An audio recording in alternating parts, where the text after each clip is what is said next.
ब्रह्मपुत्र साहित्य सभा के तत्वाधान में समन्वय पुरुष स्वर्गीय छगनलाल जैन की शतवार्षिक समारोह शाखा अध्यक्ष दिनकर कुमार की अध्यक्षता में गुवाहाटी प्रेस क्लब के प्रेक्षागृह में मनाया, जिसका शुभारंभ मुख्य अतिथि के रूप में कामरूप जिला साहित्य सभा की अध्यक्षा सविता देवी, मुख्य प्रवक्ता के रूप में गुवाहाटी विश्वविद्यालय के हिंदी विभाग के अवसर प्राप्त प्रोफेसर भूपेंद्र राय चौधरी ने दीप प्रज्वलित करके किया।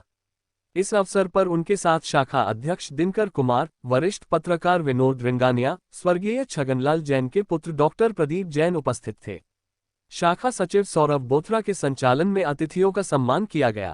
छगनलाल जैन ने उस समय मैट्रिक में फर्स्ट डिवीजन से पास किया, उत्तीर्ण हुए थे।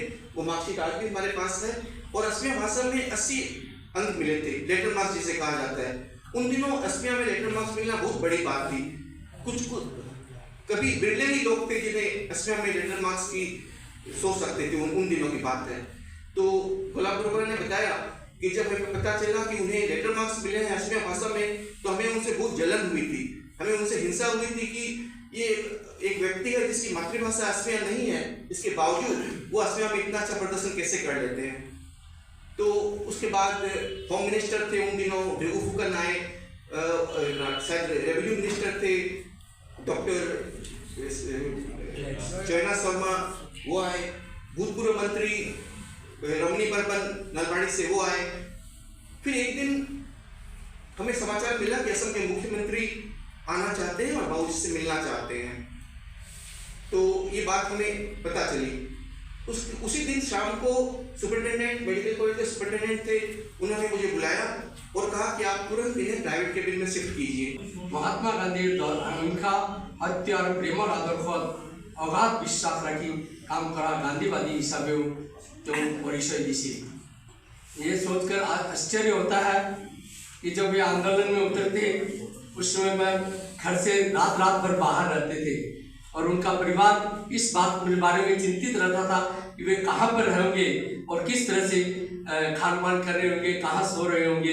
ये मैंने किसी के लिए भी स्वाभाविक चिंता की विषय थी और उस समय पर हमारा मारवाड़ी समाज एक व्यवसाय में ही लिप्त रहता था। अभी 9 फरवरी 1924 उनका जन्म समय है और 7 अक्टूबर 1992 उनका दिवंगत का समय है। तो अगर हम देखें तो 68 वर्ष भी नहीं हुआ। इन कम समय में उन्होंने प्रारंभिक जीवन जितना झेला है, संघर्ष किया है, वो उसी में ही सीमित नहीं है। पूरे जीवन भर उन्होंने संघर्ष किया था, मृत्यु के समय तक। जब हम छोटे थे, स्कूल में पढ़ते थे, उनकी कहानी हम क्लास 7 में पढ़ते थे। नाम था मोहन मास्टर। मोहन मास्टर की कहानी अभी भी हमारे ध्यान में है। लेखक जिनका 2 मंजिला एक मकान है उसमें रहते हैं, उनके 3 बेटे हैं और उन तीनों को मोहन मास्टर ने पढ़ाया था।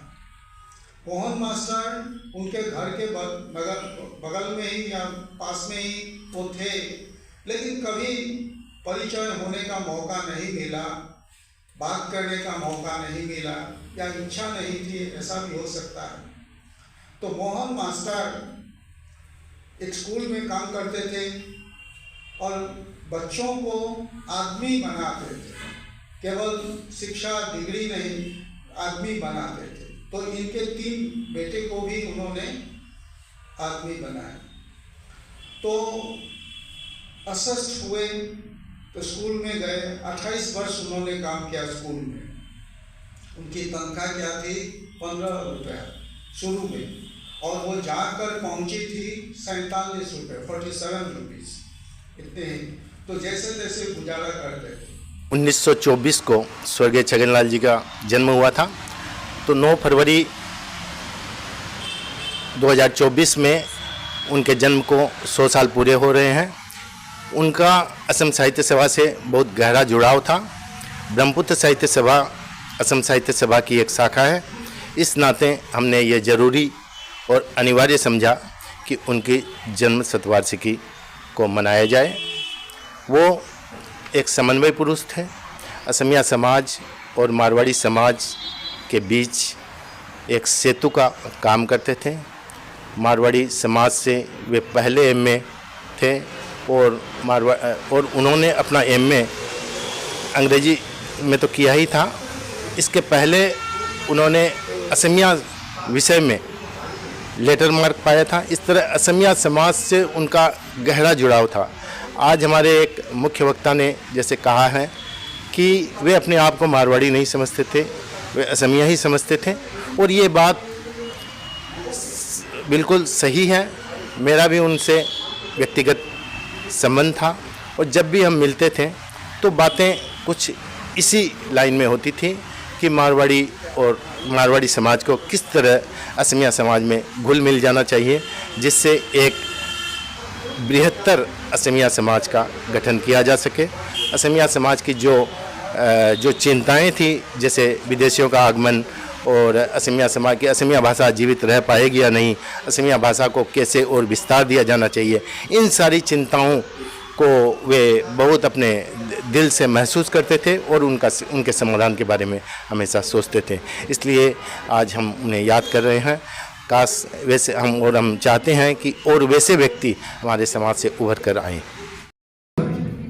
নিজকে উদকসুন সবললার জনক আমি পাহাড়ি শুনিকে সবললার জনক পাহাড় মানে আমি হরদে পড়া স্কুলখনক পাহাড়ে যোৱা সবললার জনক পাহাড় মানে আমি আমার প্রিয় কিতাপখন ভুলতে কৰবাত যেন এৰি থৈ অহা আমি আমার পুথিভঁৰালৰ নাম থব লাগিছিল সবললাৰ জনী আমি আমার ঘৰলৈ যোৱা পাটুৰ নাম হ'ব লাগিছিল সবললাৰ জনী এই কারণে পুথিভঁৰালবোৰে আমাৰ পৰা আঁতৰি গৈছে কাৰণ আমি সবললাৰ জনক পাহৰিছো।